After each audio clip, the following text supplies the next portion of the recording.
Hey everybody, welcome to this episode of the Small Liquor Hunting Podcast. I'm your host Ty Miller, and this is going to be an interesting one. I'm hoping to get through it in a manner that is both respectful to consultants out there, but also honest enough for those of you listening who perhaps are considering hiring a consultant. Maybe you already have. And maybe you're considering hiring another one. We're going to kind of break that down. But I do think it is one of the most saturated markets out there, which the first point we're going to discuss, you're really going to need to pay attention to because you're going to need to do some homework. That and a little bit more on this episode of the Small Liquor Hunting Podcast. You are listening to the Small Liquor Hunting Podcast, the hunting podcast that is free of advertisements, bought and paid for opinions, and minutes of sponsorships. If that's what you want, there's a plethora of other podcasts out there. Here, we're going to talk openly, we're going to talk honestly, and we're going to live in the real world, free of sponsorships and paid for advertisements and opinions that are governed and dictated by them. If that sounds interesting, stay tuned for this episode of the Small Liquor Hunting Podcast.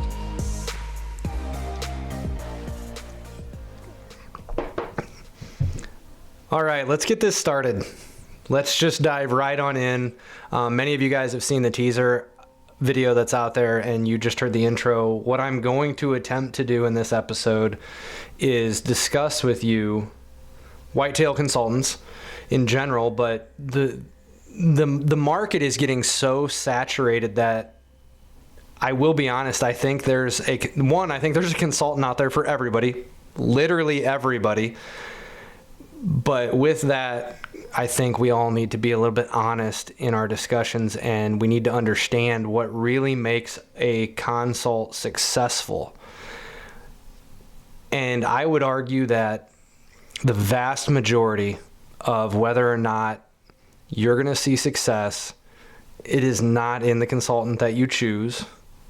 It is not in the plan that they write up. It is in you. 100% you have the control. So I'm going to talk about, there's consultants out there all over the place. Some of the best ones we all are going to recognize, and they're guys that I respect. And I recorded this whole podcast once before, and I tried to list off a bunch of the people that I respect, but I think I'm just going to withhold that this go around, and I'm not going to list names. Everybody who's listened to me long enough, I've spoken about a lot of the regional guys around me in the Midwest, but there's always somebody that I forget, and there was a couple that escaped my mind, and as I was talking, I was thinking of them, and names still might get brought up in this episode. It'll only ever be in a positive means. This is not a podcast to disparage anybody. This is for you, the consumer. This is for those of you out there considering that you may invest some of your hard-earned dollars into a consultant, and I think you have to understand what you're getting into and the limitations of it, and also you're the biggest factor in this. You're the biggest ingredient in it all. So I have had the luxury of knowing or being friends even with people who have had consults from a lot of the successful people in the industry, guys that have been doing it for years. Some of the newer guys that apprenticed under those established consultants as well.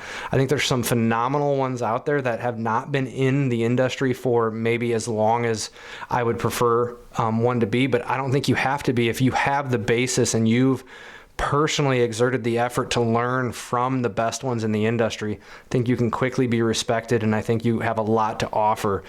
I'm sure some of you are thinking of a few of the names that I would probably rattle off if I was going to do that, but I'm going to talk about 3 things that every single one of these people that I know of that had variety of consultants, not that they had multiple come out to their property, but I can think of a collection of 10 to 12 guys that all had different consultants.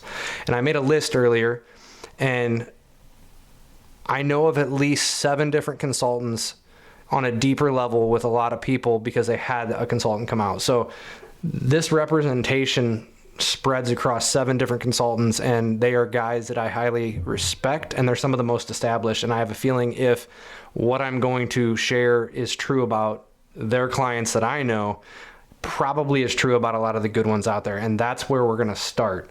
So the onus is on you personally to get a good consultant. Now, good is, to a point, a subjective term. It's not non-subjective to the point where this person's good, this person's bad. There's varying levels, but you have to find the consultant that aligns with, one, your goals. At minimum, they're the caliber of hunter that you think you would like to be, or what they have proven they can do. Now, the one thing I will say about that is I had a conversation with a guy in Iowa one time, and he hesitates to hire any consultants from Michigan, as an example. All because, Ty, they've never killed anything over 160. And I'm sorry, if that happens to be your mindset, here you're choosing ignorance. And what I mean by that is, I am going to use a name in this case. As an example, I don't care where you are in the country, Jake Ellinger can help you make your property better. Just because he happens to hunt a highly populated, high pressured, high hunter density area in Michigan, the likelihood of him ever arrowing a booner or being able to hunt a booner is very rare. And you are a fool to believe that his 4 or 5-year-old bucks are not just as impressive as those 3-year-old booners being shot in Iowa. Like, come on. You got to be an ignorant fool to believe that. So the first thing was, a lot of these people chose a consultant based upon their research. They reached out, maybe they reached out to people that they respected. Maybe they reached out, I had a few of these people reach out to me and said, hey, who would you recommend, Ty? And some of them even knew that I dabbled in it, but it's like, I'm not a consultant that does this 100% for my main job or even an income that my family budgets for. So, all my clients understand that from the start, but I've recommended guys to people, and it's like they did their due diligence in seeking out a good consultant, an established consultant. Now, I will say there are a lot of really good young consultants out there, and typically speaking, their price is going to be lower, so it's going to be easier on your pocket. If you enter into something with a guy who maybe he's in his first year, second year, he's done food plots for a long time, he's been really successful, and he started helping people, and he realized this is something I want to try to do. I think that's great. You want to give him a chance, do it. But pay attention to the last thing, because you are committed to that person to an extent.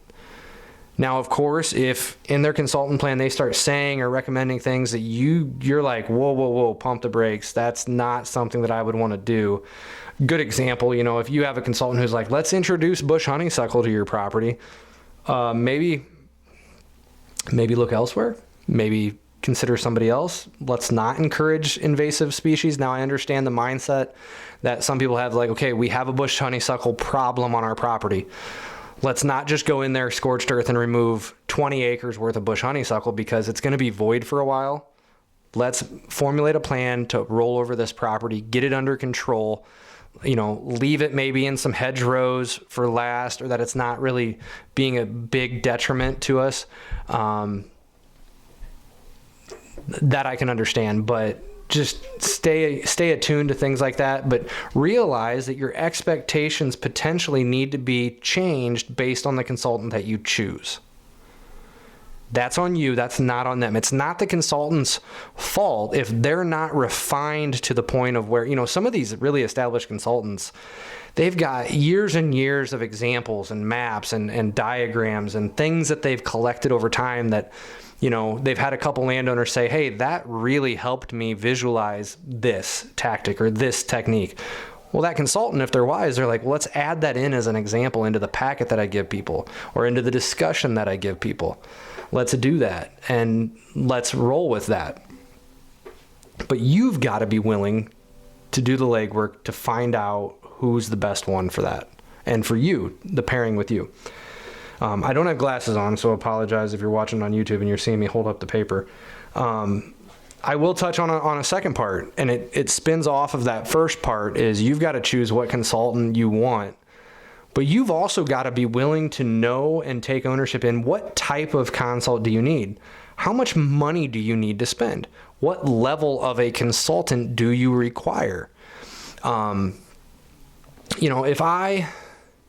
Thinking back, there was a time frame where I was considering having a consultant come out when I first bought my property, but I was already dabbling in this enough to where I had above average knowledge and I learned and cut my teeth a lot on my parents' small place and everything, to the point where I was pretty confident that I could implement a plan, stick to it, and see success, and I have.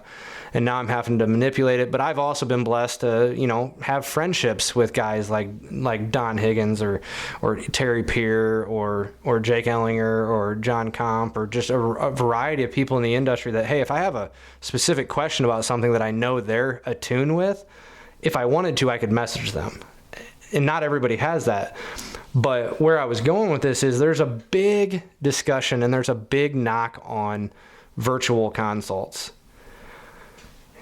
I'm going to tell you right now, my dream is someday to buy like 100-acre piece somewhere that I can afford, to have a second place to go to that really maybe is a much better hunting than here. Maybe I don't have the high level of bucks. I've looked at Wisconsin, northern Wisconsin.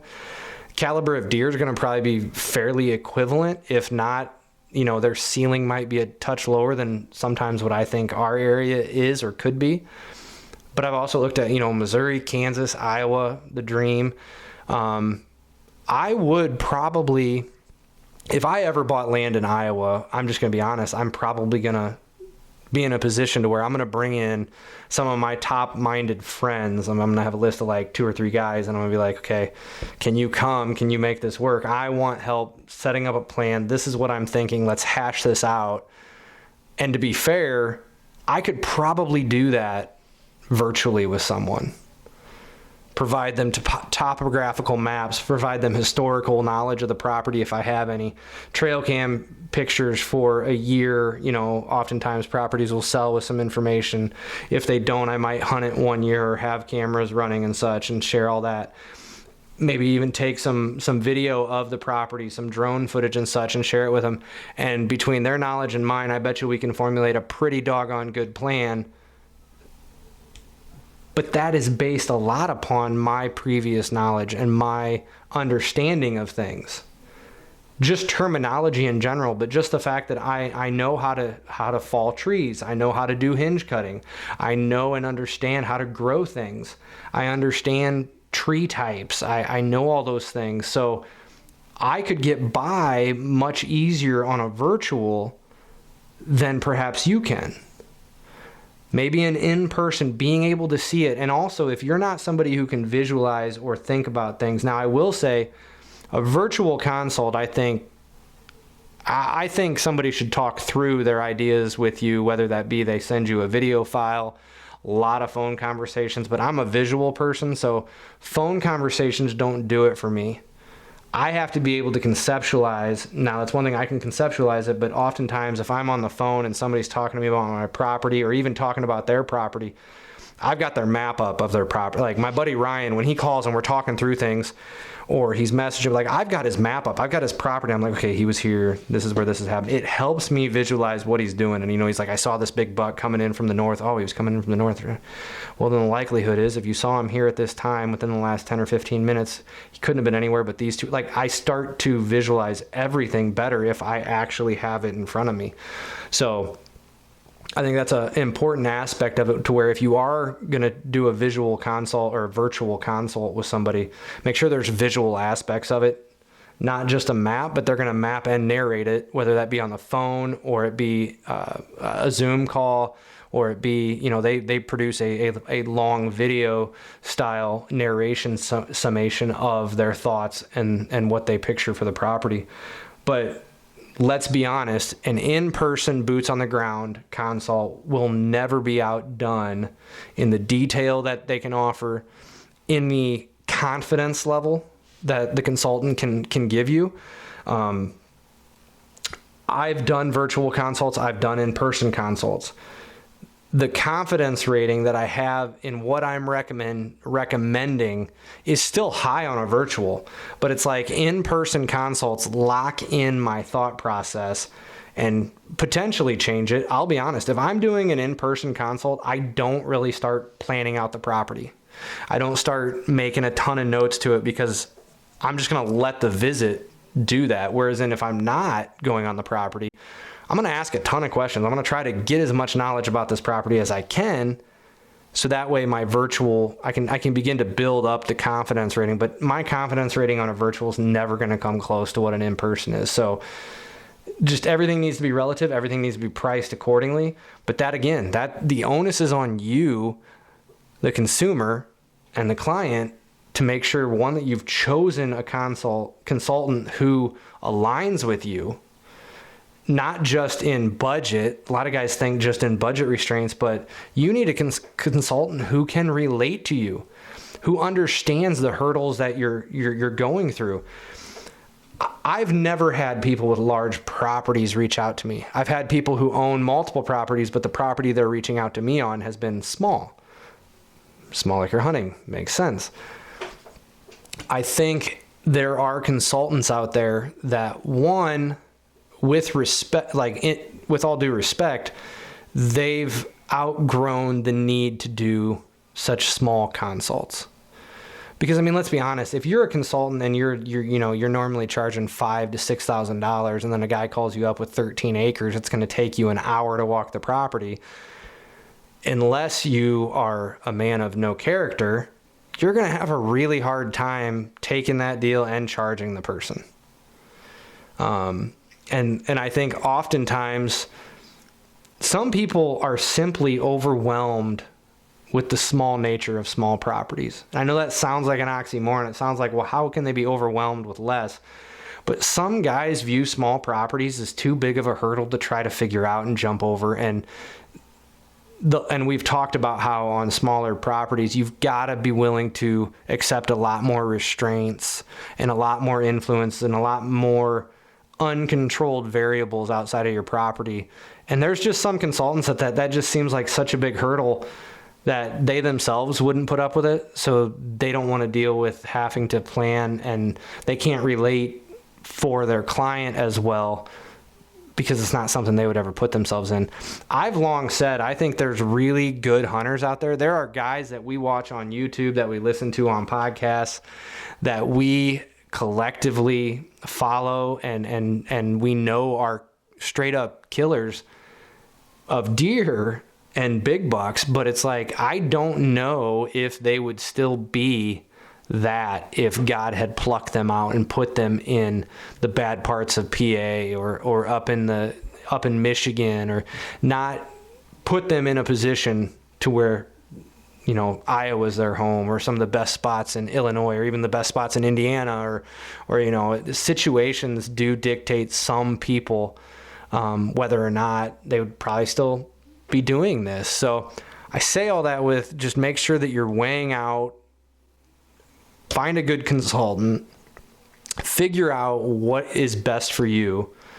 What is your knowledge going into it? If it's a lot, maybe a virtual is possible, which, to be honest with you, some consultants are so anti-virtual, they're going to remove themselves from your list that you're trying to go through to pick. But no, all of the guys that I know that have hired consultants that have success and are year in, year out in position to shoot a buck that they see as worth shooting, they knew what they wanted to do. They knew what they knew, and they knew what they didn't know, if that makes sense. And that's an important aspect of it.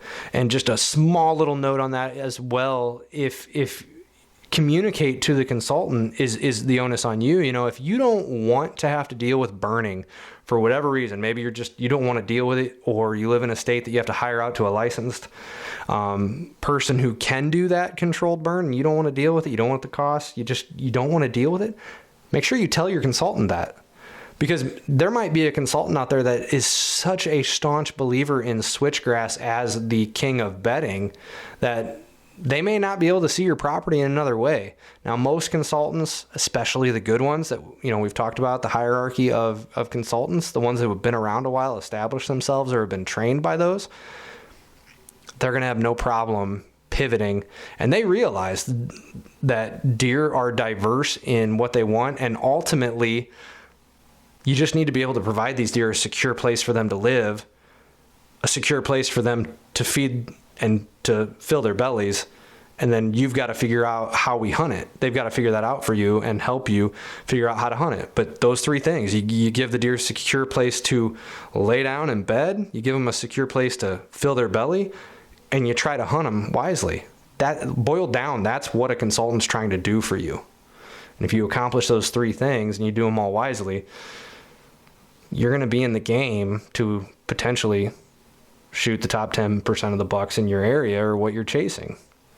The final thing is the hardest thing. So you can find a good consultant. You can spend a whole year filtering through. Maybe you even email and ask questions. You've even talked to them. Maybe you go to some shows that they're at and you talk to them. You've cleansed out the ones that you don't want, and you're narrowed down. You got a good consultant. You've picked a date. It's gonna be an in-person consult. They show up. You walk through the property. You talk about more things than you ever thought would be an influence on the property. They begin to share with you what they envision, but they're gonna circle back with you. They're gonna give you a map of the property. They're going to map out what their thoughts are. This is what you need to do. Some consultants will give you an itemized list depending on what they think is a reasonable time frame for you to accomplish things. They might give you a 1-year plan, 2-year plan, 3-year plan, 4-year plan, 5-year plan. And since I touched on that and worked all the way up to 5 years, you got to be 100% in. You have to buy into the plan. You've done the work. You've picked this person for whatever reason. Now, unless they're completely crazy and they start saying things that just are not lining up, then maybe you pull the plug early. But I would say you only do that after circling back to them. You've got to commit to it. 5 years, I would say. In that 5th year, if things just are not starting to crystallize the way they should, things are not progressing the way they should, it's just not happening, and your goals and you have realistic expectations for what the consult should have resulted in, I would say that's the time frame that you need to commit to. So if you hired somebody and they're coming, or they came, say this January 2025, personally, I don't think you should be thinking about changing it up or completely 180ing or overhauling a plan until January of 2030. And in all likelihood, I would probably only do that if you've already circled back with this person. Maybe they're going to recommend the overhaul. I hate to say it, but maybe even that consultant has learned some things since then, since 4 or 5 years ago. The good ones are never done learning. They're always filling their bucket. They're constantly changing, or at least in my opinion, if they're wise and they're good stewards of the ability to discern and decipher and build properties that God's given them, if they're good stewards of that, they're constantly building upon that.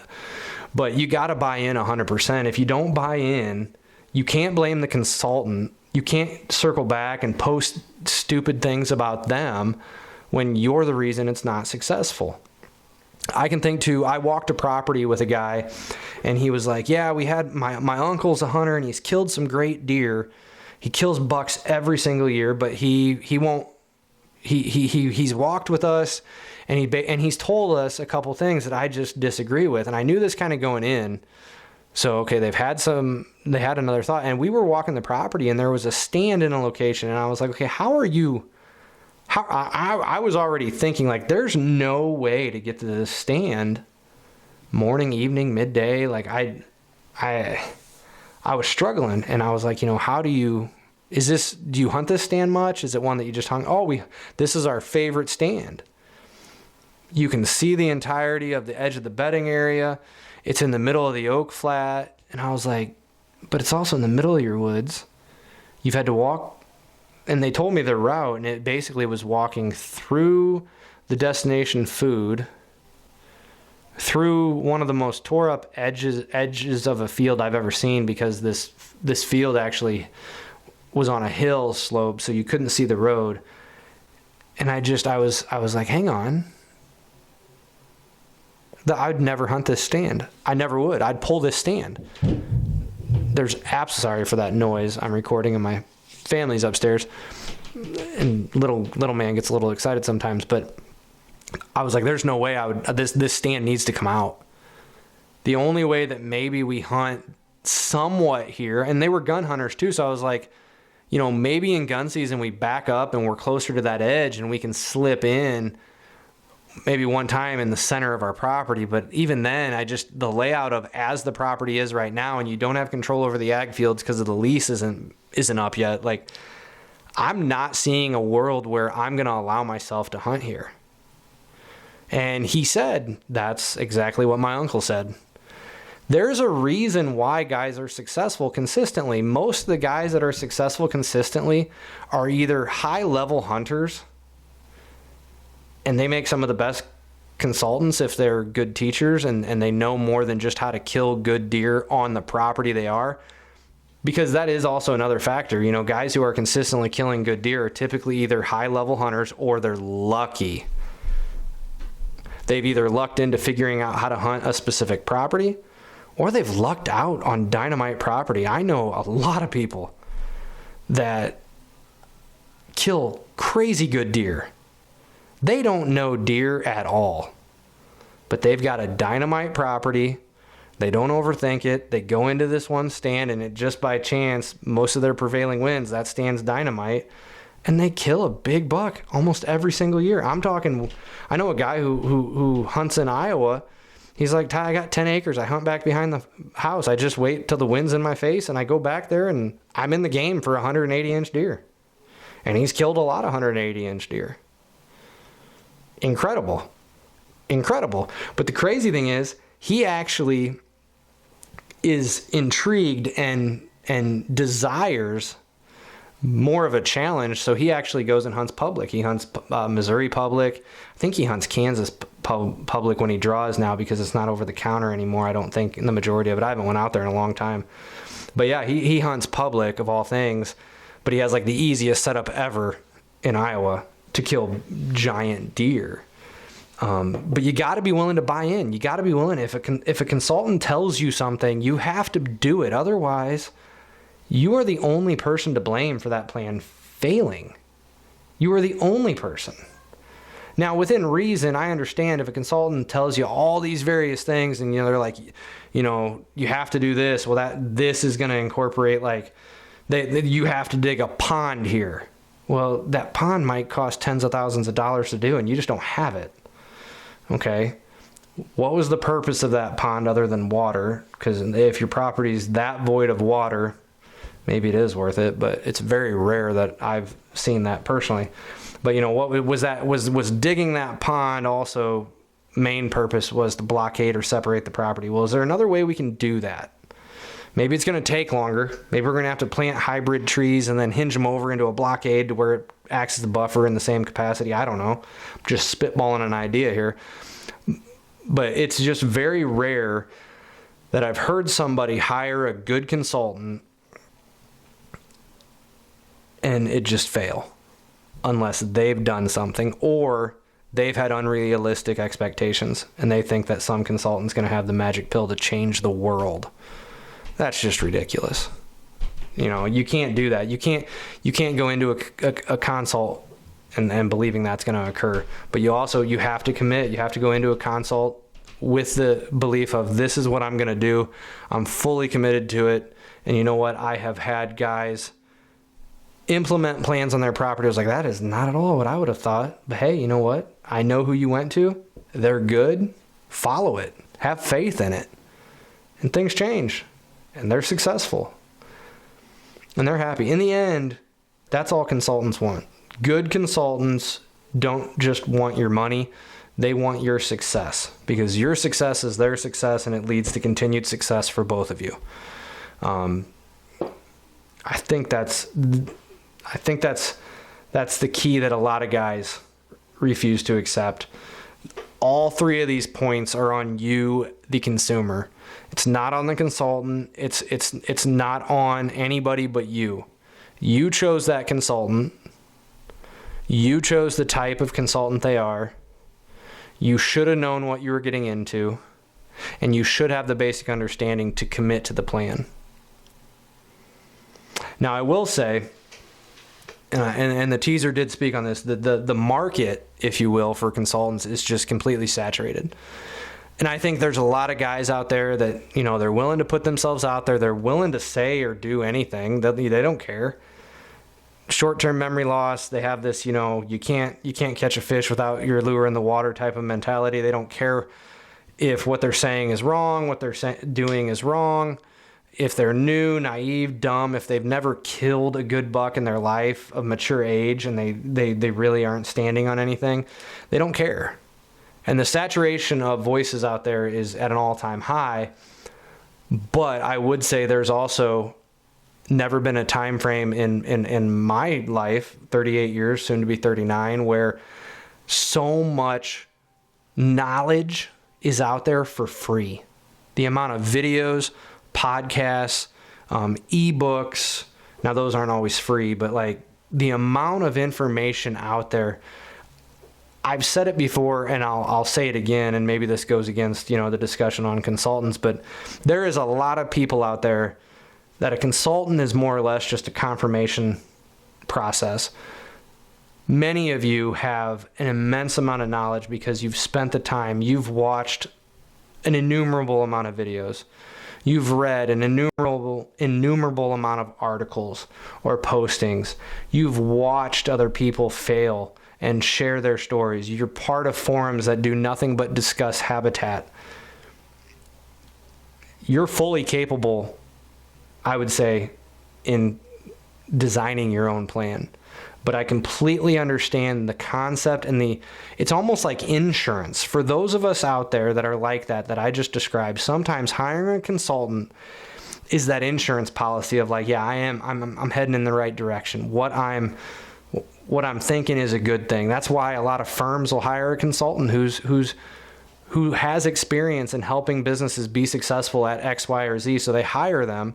They're like, this is what we're thinking. This is our design plan. This is our design team's thoughts. This is what we're thinking. This is our advertising budget. This is what we're thinking. And the consultant can confirm or amend and change what they were going to do. And that's more or less oftentimes what a consultant is for many of you. And that's fine. But again, the onus is on you, not the consultant. And there's a lot of value in them, but I think you have to take ownership in it because you are the only ingredient that really matters, I think, in the mix, because the consultant doesn't matter if you fail to implement it, if you failed to pick the right consultant for you, if you fail to listen and adhere to the plan and commit to it long enough, and you don't allow noise from all these other voices that are out there with podcasts and videos and YouTubes that, maybe you're in year 2 and it's taking time for your plan to begin to show promise. And, consultant Y over here is talking about the consultant X that you hired, and they disagree with some of the stuff this guy's telling you to do. Then you begin to doubt it. Then you're not committed. Then you're not buying in. Then you're going to start changing it. Maybe you're going to do a hybrid plan of your own. And then in year 4, you're complaining about consultant X to people. Maybe you're even reaching out. Maybe you're throwing his name under the bus when you are the reason that the issue existed to begin with. So there's bad consultants out there. There's good consultants out there. There's bad consultants who have had clients that have been very successful because of the client. And there's good consultants out there that have had bad clients not see success because of the client, and vice versa. There, sometimes you get lucky and a good consultant can have a bad client that still lucks into deer. It just because I've heard, and I'm gonna, yeah, I'll go there. I don't care. One of the reasons why I recorded this was because the first time I tried to sugarcoat things too much. Circling back to choosing a good consultant, no, I touched on that. I touched on that enough. Sorry, maybe I'll edit that out. Maybe you'll see that, maybe you won't. But if you do, No, it's only because this is about as unscripted as it gets. I had more of a script the first time I did this, and it turned into far too much sugarcoating, worrying about offending people. I have some, like the virtual consult thing, it's incredible the amount of war that occurs, even amongst my friends. You know, I have some friends in the industry who just believe virtual consults have no place at all. But I think a lot of it is because they've experienced and they've had a number of people come to them after virtual consults have failed. And typically a virtual consult, again, is going to fail because, one, the consultant was not honest enough to the person to realize and admit and tell them there's limitations to this. And you have to accept that. I have to accept that. And we have to respond accordingly. And we can't expect this to be perfect, if you will, but we're going to get in the right direction. Virtual consults to me should be more of a confirmation and insurance thing to people who already have a baseline knowledge that's elevated. So just an example, but to fully dismiss virtual consults, I believe, again, is choosing ignorance, which might be motivated out of a lot of different things. But I would say that some consultants, they dismiss it because, one, they don't want the business to go elsewhere, but they also don't want to see people fail and then reach out to them 4 years later when this person could have been helped right at the start. So there's a valid argument against them as well. But again, that goes back to the person chose that person. You know, you chose that with what should have been limitations that you should have known as well.